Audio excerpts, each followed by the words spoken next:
तो अक्सर ये सुनने में आता है कि थीसिस लिखना कोई 100 मीटर की रेस नहीं है, ये तो एक मैराथन है। हाँ, बिल्कुल सही कहा, लंबी दौड़ है। तो आज हम इसी मैराथन पर थोड़ी बात करेंगे।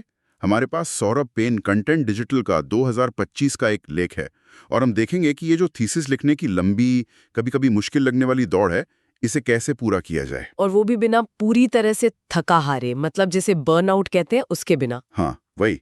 तो मकसद यही है कि इस पूरे सफर को थोड़ा कम स्ट्रेस वाला और ज्यादा कामयाब कैसे बनाया जाए। ठीक है। तो लेख का जो पहला मुख्य बिंदु है वो ये कि बड़े काम को ना छोटे छोटे मैनेजेबल हिस्सों में तोड़ लो। जैसे सिर्फ थीसिस लिखो ये तो बहुत बड़ा लगता है, लेकिन अगर सोचें चलो इंट्रोडक्शन का ड्राफ्ट तैयार करते हैं या लिटरेचर रिव्यू वाला हिस्सा निपटाते हैं। हाँ, या फिर रेफरेंसेस को फॉर्मेट करना है, ये छोटे छोटे लक्ष्य लगते हैं कि हाँ, ये हो सकता है। बिल्कुल, और ये करने लायक लगते हैं। इससे मोटिवेशन बना रहता है। सही कहा।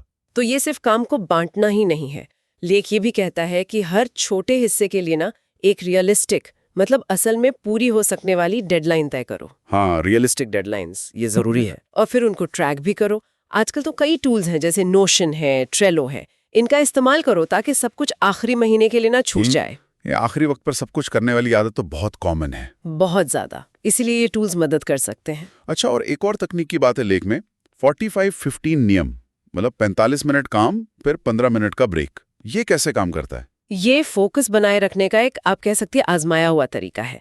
लगातार घंटों बैठे रहने से ना दिमाग थक जाता है, कंसंट्रेशन कम हो जाता है। हाँ, हो जाता है। तो ये 45 मिनट का फोकस्ड काम फिर 15 मिनट का ब्रेक, ये दिमाग को रिचार्ज कर देता है, जैसे एक रिफ्रेश बटन दबा दिया हो। इससे लंबे समय तक काम करने में मदद मिलती है, दिमागी थकान कम होती है। ये तो बढ़िया है। मतलब छोटे लक्ष्य, रियलिस्टिक डेडलाइन और बीच बीच में रिचार्ज ब्रेक। लेकिन इस लंबे सफर में अकेले भटकने का डर भी तो होता है। गाइड या सलाहकार का क्या रोल है? बहुत बहुत अहम रोल है। लेख इस पर काफी जोर देता है।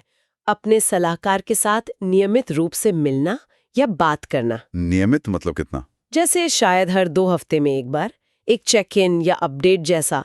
ये सिर्फ ये बताने के लिए नहीं कि क्या किया, बल्कि ये पक्का करने के लिए भी कि आप सही रास्ते पर हैं। हाँ, फीडबैक मिलता रहता है। बिल्कुल। और इससे ना बाद में बड़े बड़े बदलाव करने की नौबत कम आती है, वक्त बचता है। सही बात है, दिशा सही रखना जरूरी है। अच्छा, और एक और चीज जिस पर लेख जोर देता है, आराम और सेहत। इसे नजरअंदाज नहीं करना है। बिल्कुल नहीं। बर्नआउट सच में होता है और ये बहुत खतरनाक हो सकता है आपकी प्रोडक्टिविटी और क्रिएटिविटी के लिए। हाँ, रचनात्मकता तो खत्म ही हो जाती है। इसीलिए पूरी नींद लेना, काम से हटकर ब्रेक लेना, थोड़ा व्यायाम करना या कोई शौक पूरा करना, ये सब जरूरी चीजें हैं, लग्जरी नहीं। ये मैराथन वाली बात यहाँ भी लागू होती है। जैसे धावक अपनी बॉडी का ध्यान रखता है, एग्जैक्टली वैसे ही शोधकर्ता को अपने दिमाग और शरीर का ध्यान रखना है। ये भी तैयारी का हिस्सा है। तो अगर हम सारी बातों को जोड़ के देखें, थीसिस की ये मैराथन पूरी करने के लिए सिर्फ घंटों बैठना काफी नहीं है। नहीं, बिल्कुल नहीं। स्मार्ट प्लानिंग चाहिए, काम को छोटे हिस्सों में तोड़ना, नियमित फीडबैक लेना, सलाहकार से जुड़े रहना, 45-15 जैसे तरीकों से रफ्तार बनाए रखना, और सबसे जरूरी अपना ख्याल रखना, सेहत और आराम को प्राथमिकता देना।